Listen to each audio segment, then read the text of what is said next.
বোন, মন খারাপ করো না গো।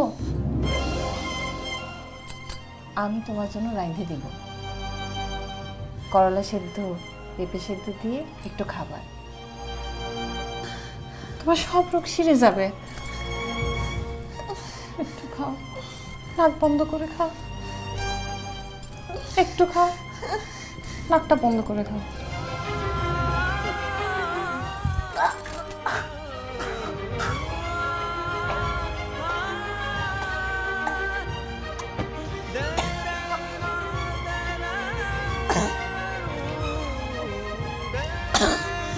শুয়ে পড়ো, তুমি শুয়ে পড়ো, আমি রোস্টের ঘরে যাই।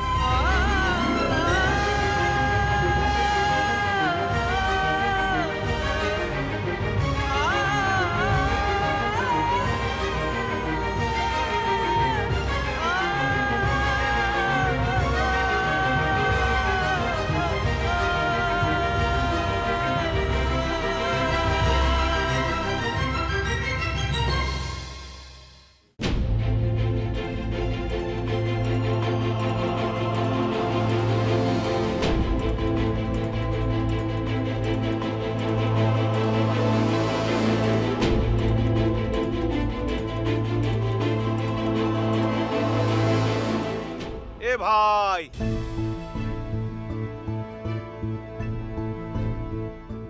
আমাকে ভুলে গেলে নাকি?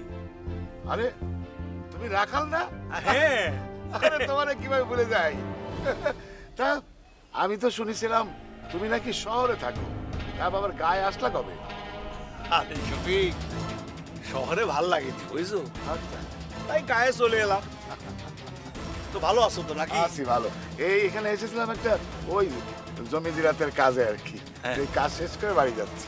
আচ্ছা চলো, আমার বাড়িটা একটু ঘুরে আসবে। না আজকে না, ওই বাড়ি যাওয়া লাগবে। আরে না তোর, চলো আজকে চলো চলো।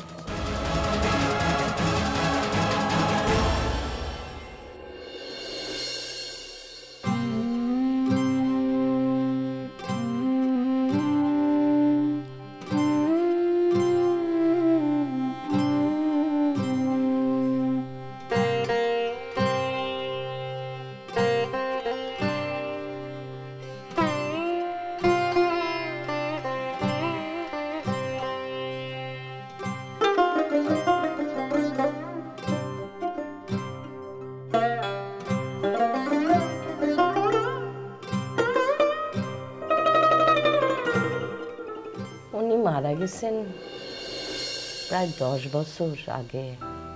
তখন আমার ছোট ছাগলটা পেটে ছিল।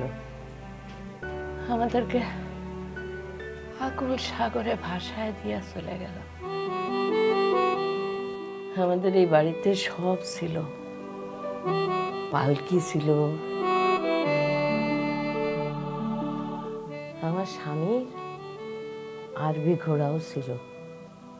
আমার স্বামীর শখ ছিল খুব, মানুষটা খুব আলা বোলা ছিল,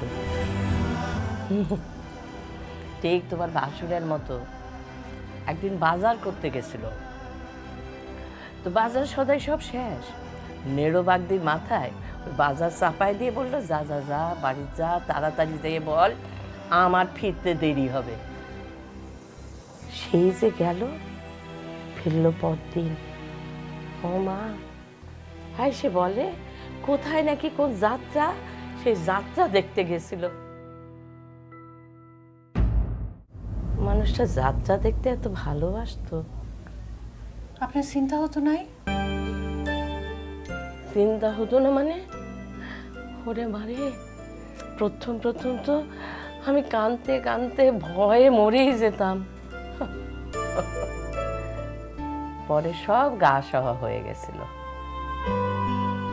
আমার বড় ছাগলটা এই বাপের ধারা পেয়েছে,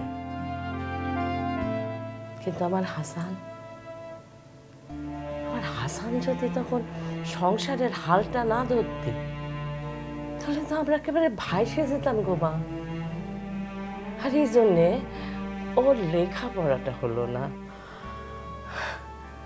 তো জানো মা, এখন যদি সে দেখে